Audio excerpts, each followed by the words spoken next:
श्री स्वामी समर्थ सर्वांना। तर आज माझ्या छोट्याशा व्हिडिओमध्ये तुमच्या सर्वांचं स्वागत आहे। तर हा छोटासा ब्लॉग आहे, तर संपूर्ण बघा। तर आता मी उपमा करायला घेतला आहे रव्याचा।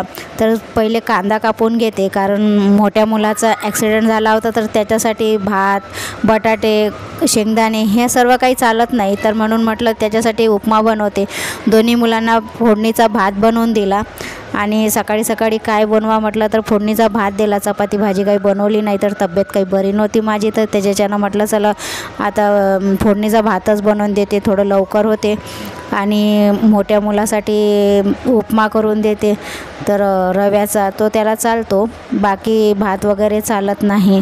तर मिरची घेतली कापायला, मिरची, कांदा आणि थोडे शेंगाचे दाणे पण होते, तुरीच्या शेंगा गावावरून बहिणीने आणलेल्या।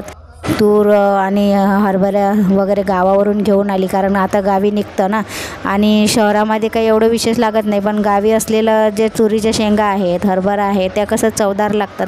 तर बहीण घेऊन आली। आता कढई ठेवली आणि त्याच्यामध्ये थोडंसं तेल टाकते, कांदा आणि मिरची, कोथिंबीर आणि हे बघा दाणे आहेत, तुरीचे दाणे, हे टाकते उपम्यामध्ये थोडेसे, म्हणजे उपमा छान होणार। त्याला काही शेंगदाणे चालत नाहीत। आणि एका बाजूला पाणी गरम करायला ठेवलं, कारण रव्यामध्ये पाणी गरम करून टाकलं ना की रवा कसा मोकळा होतो आणि चांगला पण लागतो, आणि थंड पाणी टाकलं ना की त्याच्यामध्ये तो रवा एकदम गाठा होऊन जातो आणि रवा काही बरोबर होत नाही।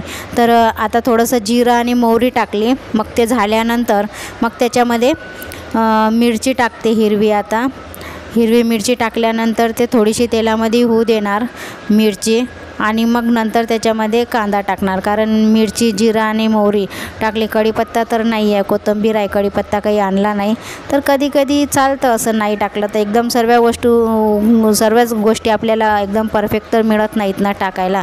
तर आता कांदा टाकून देते, म्हणजे कांदा झाल्यानंतर चांगला कांदा लाल होऊ दिल्यानंतर आता त्याच्यामध्ये हे थोडेसे दाणे टाकते, कारण हे दाणे पण थोडेसे चांगले झालेत ना तेलामध्ये की मग ते उपम्यामध्ये छान लागतात। आणि एक वाटी रवा घेतला, त्याच्यामध्ये थोडीशी हळद टाकते, कारण हळद टाकली नव्हती, म्हटलं सगळं कांदा वगैरे सगळं टाकल्यानंतर मग हळद टाकते। आता हा रवा टाकते, एक वाटी रवा घेतला आणि रवा चांगला असं लालसर होऊ द्यावं लागतं रवा, आणि मग गरम पाणी टाकते रवा झाल्यानंतर। गरम पाणी टाकलं की रवा कसा एकदम फुलतो, आणि हा रवा कसा डीमार्टमधला आहे, तर हा चांगलाच रवा असते, डीमार्टमधला स्वस्त पण भेटते आणि छान आहे। आणि मी रवा सर्व सामान डीमार्टमधूनच घेऊन येते, कारण डीमार्टमध्ये परवडतं, आपले 2 पैसे वाचतात पण। आणि महागाई एवढी झाली की काय करणार माणूस, काय खाणार आणि किती बचत करून ठेवणार। तर बघा आता माझा रवा तयार झाला आहे। तर तुम्हाला व्हिडिओ आवडल्यास लाईक, सबस्क्राईब, शेअर नक्कीच करा। श्री स्वामी समर्थ।